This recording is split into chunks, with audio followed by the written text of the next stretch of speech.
எல்லாருக்கும் வணக்கங்க. இப்போது பூனேயில் ஒரு இன்சிடெண்ட் நடந்திருக்கு. என்ன அப்படிங்கிறத பார்க்கலாம், வாங்க வீடியோக்குள்ளே போகலாம். ஒரு பூனேயில் ஒரு 52 year old manager, bank manager என்ன பண்ணியிருக்காருன்னா, பப்ளிக் செக்டாரில் பராமதி பிரான்ச்சில் என்ன பண்ணியிருக்காருன்னா, அவரோட இப்போ கேபினில் அந்த ஹூக்கில் தொங்கி சூசைட் பண்ணிக்கிட்டாரு.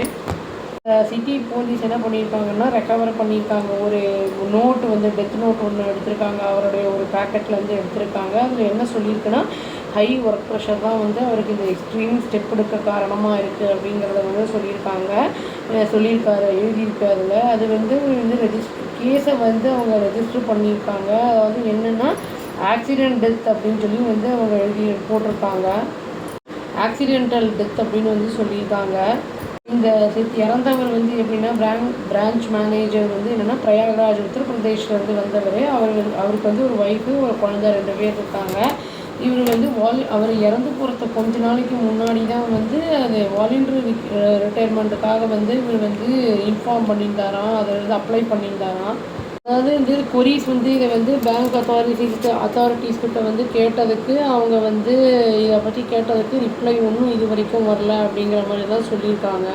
சீனியர் போலீஸ் இன்ஸ்பெக்டர் என்ன சொல்லியிருக்காரு அப்படின்னா, அந்த மேனேஜர் ஆஸ் யூஷுவல் பேங்க்குக்கு தேர்ஸ்டே அன்னைக்கு போயிருக்காரு.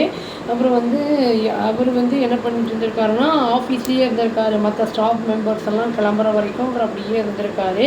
அப்புறம் பேங்க்கு பியூன் போனதுக்கப்புறம் அந்த பேங்க் இந்த பியூன்கிட்ட என்ன சொல்லணும் அப்படின்னா, போலீஸ்கிட்ட என்ன சொல்லியிருக்காரு அப்படின்னா, நான் பேங்க்கில் இந்த மேனேஜரோட கேபினுக்கு போய் செக் பண்ணேன். அவர் பேங்க்கை செக் பண்ணுறாரா என்ன ஏதுன்னு பார்க்குறதுக்கு. பட் அவர் என்ன வீட்டுக்கு போ அப்படின்னு சொல்லிட்டாரு. அவருக்கு ஏதோ வேலை இருக்குது அப்படின்னு தான் சொன்னார் அப்படின்னு அந்த பியூன் சொல்லியிருக்காரு போலீஸ்கிட்ட.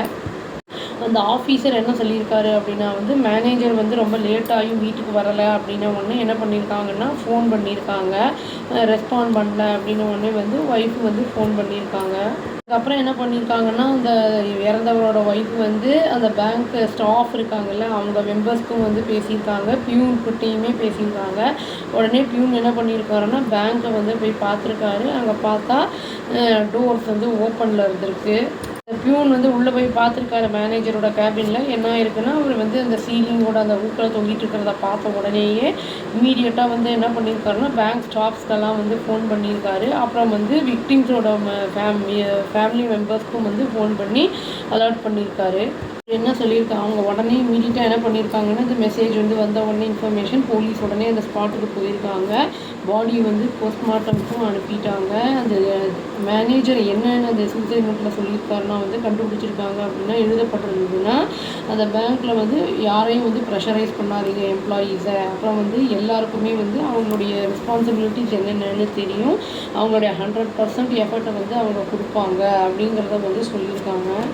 அதாவது என்னோடய ஃபேமிலியில் யாருமே ரெஸ்பான்சிபிளாக இருக்கக்கூடாது, அந்த மாதிரி யாரும் இல்லை என்னோடய டிசிஷனுக்கு அப்படிங்கிறதையும் அவர் சொல்லியிருக்காரு.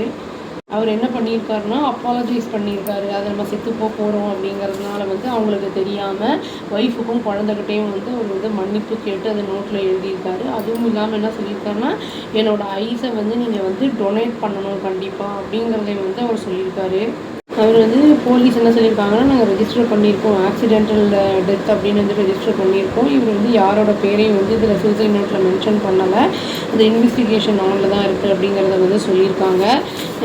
இவர் ப்ரெஷர் இருக்குது அப்படின்னா வேறு ஏதாவது நிதானமாக பொறுமையாக டாக்டர்கிட்ட சைக்காட்ரிஸ்ட் மாதிரி ஏதாவது போயிருந்துருக்கலாம். அவசரமான ஒரு முடிவு எடுத்துட்டாரு.